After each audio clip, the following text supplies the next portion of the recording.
안녕하세요. 닥터 주디 피부과 전문이에요. 오늘은 처음으로 제가 일상생활에서 사용하는 생활 꿀템 영상을 준비해 보았어요. 여러 가지 영상들 중에 주디쌤이 쓰시는 제품 알려주세요 라고 하신 댓글을 모아서 답변해 드릴게요. 오늘은 가장 문의가 많았던 제가 쓰는 가습기와 습도계에 대해 알려드릴게요.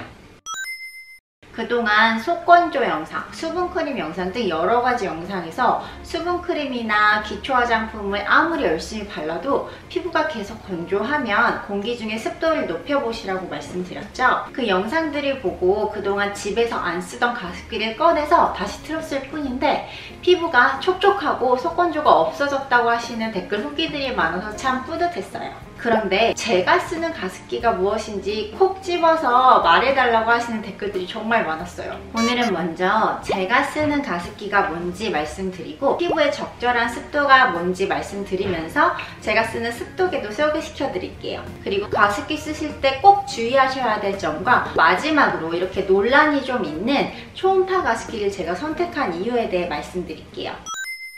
저는 습도가 높은 여름에도 꼭 가습기를 틉니다. 에어컨을 틀면 상대적으로 습도가 낮아지기 때문에 제 피부는 역시 건조하기 때문이에요.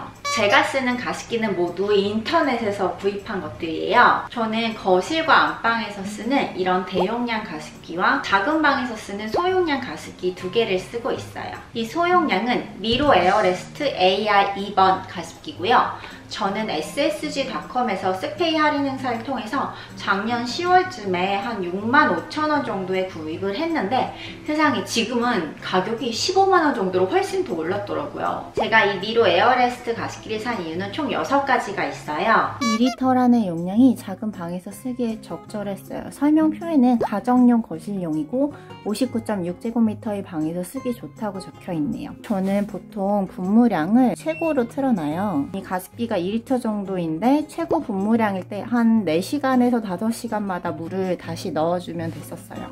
또 초음파 가습기의 특성상 물줄기가 나오는 소리가 들릴 수밖에 없는데요. 소음이 기존 모델은 25dB에서 이 모델은 20dB로 줄였다고 광고에도 나와 있어요. 저는 밤에 작은 불이라도 켜있으면 숙면에 방해가 되는데 조명이 버튼 부위 말고는 없는 것도 좋았어요. 디자인이 흰색으로 깔끔하죠. 그리고 다른 가습기와 다르게 수증기가 수직으로 이렇게 분무가 돼서 바닥이 축축하게 젖을 염려가 좀 적다는 점도 마음에 들었어요. 마지막으로 통세척이 가능하다는 점이 좋았어요. 저는 사계절 내내 장마철 빼고 거의 매일 가습기를 쓰기 때문에 세척이 복잡하면 귀찮더라고요. 광고 문구 중에 아로마 디퓨저라는 점만 빼고는 모두 딱 저에게 필요한 장점들이었어요. 단점이 하나 있었는데 중간에 갑자기 작동을 안 한 적이 있어요. 국내 업체라서 AS를 받기 편한데 시간이 지나니까 갑자기 저절로 또 작동하더라고요. 그래서 아직까지는 AS 센터에 가본 적은 없어요. 그리고 여기 보이는 이 대용량 가습기는 라이녹스 초음파 루퍼스 가습기 대용량이에요. 용량이 7리터나 돼요. 저는 열심히 검색해서 작년 말에 옥션에서 할인할 때 샀고요. 40,000원이라는 최저가에 구입했습니다. 그런데 지금은 65,890원에 판매하고 있네요. 루퍼스 가습기의 장단점을 설명해 드릴게요. 먼저 대용량이에요. 다 꽉 채우면 무려 7리터죠. 제가 잠을 자는 시간이 보통 7시간에서 8시간 되는데 위에서 말씀드린 2리터짜리 가습기를 최대 분무량으로 켜놓으면 한 4-5시간 지나면 물이 없어져서 꺼져요. 하지만 이 가습기는 용량이 충분해서 이 통에 반만 채워도 잠자는 시간인 7시간, 8시간 동안은 끄떡없이 가습이 잘 돼요. 보시면 분무 입구가 이렇게 360도로 돌아가요. 한쪽은 고정되어 있고 나머지 한 개는 돌아가기 때문에 원하는 방향으로 돌릴 수가 있어요. 초음파 가습기인데도 소음이 적은 편이에요. 분무량 조절 버튼이 아날로그식이에요. 가끔은 저는 터치 같은 게 잘 안 먹힐 때도 있어서 이런 아날로그 방식이 더 좋더라고요. 물통에 이렇게 손잡이가 있어요. 사실 7리터면 팔 힘이 약하신 분들은 물을 가득 담고 이동하기 어렵다고 생각하실 수도 있는데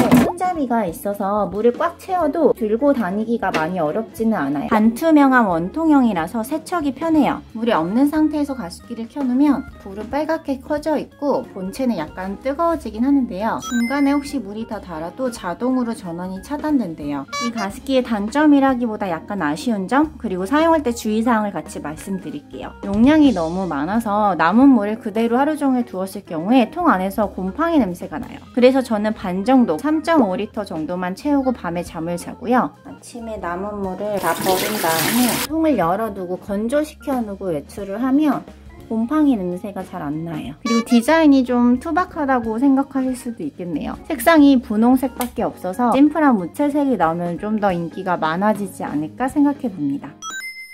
가습기를 쓸 때 가장 중요한 것은 적절한 습도를 유지하는 거예요. 공식적인 피부과 학회인 대한아토피 피부염 학회에서는 아토피 피부염 환자분들에게는 습도가 45%에서 55%가 적절하다고 권장되어 있어요. 특히 습도가 75% 이상으로 너무 높아지면 진먼지 진드기가 번식을 하고 또 곰팡이도 생겨요. 제가 속건조 해결 영상에서 분명히 적절한 습도는 45%에서 55%라고 말씀을 드렸는데요. 어떤 분께서 가습기를 틀었더니 곰팡이가 생겼다고 하셔서 마음이 아팠어요. 그럴 경우에는 가습기 분무량을 줄이시거나 가습기 트는 시간을 줄이셔야 돼요. 매일 아침에 창문을 열어서 환기를 충분히 시켜서 습도를 다시 낮춰주셔야 되고요. 마지막으로 가습기를 자주 청소해 주셔야 된다는 점은 알고 계시죠? 가습기를 틀면 건성 피부인 저는 좋은데 지성 피부인 제 남동생들은 답답하다고 싫어했어요. 지성 피부는 건성 피부와 다르게 얼굴에서 나오는 피지 분비가 충분하기 때문에 수분크림을 안 발라도 가습기를 안 틀어도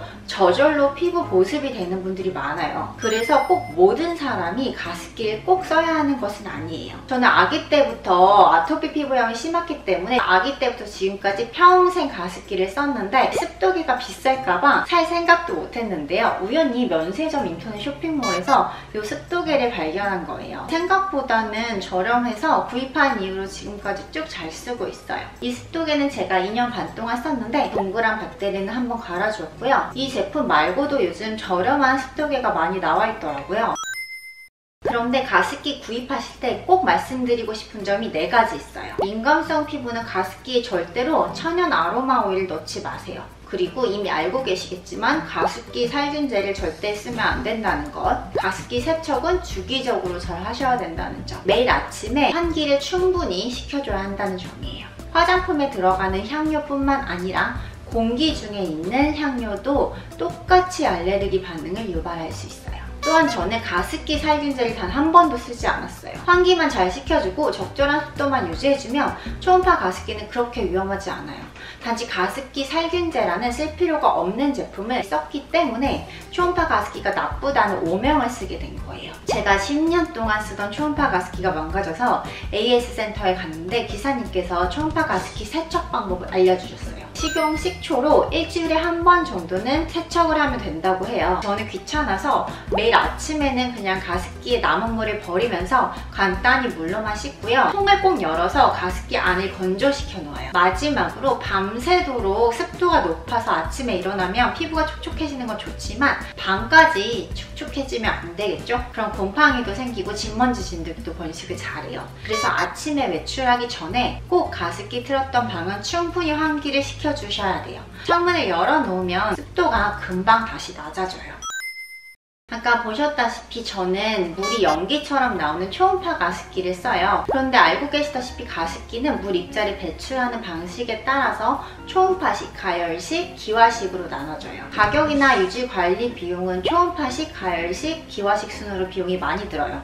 그런데 반대로 세균 증식의 위험은 초음파식 가습기가 가장 높다고 알려져 있어요. 그런데 가습기 살균제 사건 이후로 초음파 가습기가 오프라인 매장에서 많이 없어졌어요. 요즘 대기업에서는 공기청정기 기능과 가습기 기능이 같이 들어있는 기화식 가습기나 가열식 가습기처럼 가격이 더 높은 제품들이 주로 나오더라고요. 사실 저도 미세먼지가 작년에 너무 심해서 큰맘 먹고 비싼 기화식 가습기 겸 공기청정기를 질렀습니다. 그런데 문제는 기화식 가습기 겸 공기청정기 하나만 트니까 제 방에서 습도가 40% 이상으로 올라가지 않는 거예요. 그리고 기화식 가습기는 필터가 복잡하게 생겨서 세척이 좀 어렵더라고요. 또 몇 개월 간격으로 주기적으로 필터를 갈아줘야 돼서 유지 비용도 많이 들고요. 결국에 다시 10년간 쓰던 초음파 가습기를 틀었는데 분무량이 충분해서 제가 원하는 45에서 55% 습도가 손쉽게 나오더라고요. 세 가지 종류의 가습기 중에서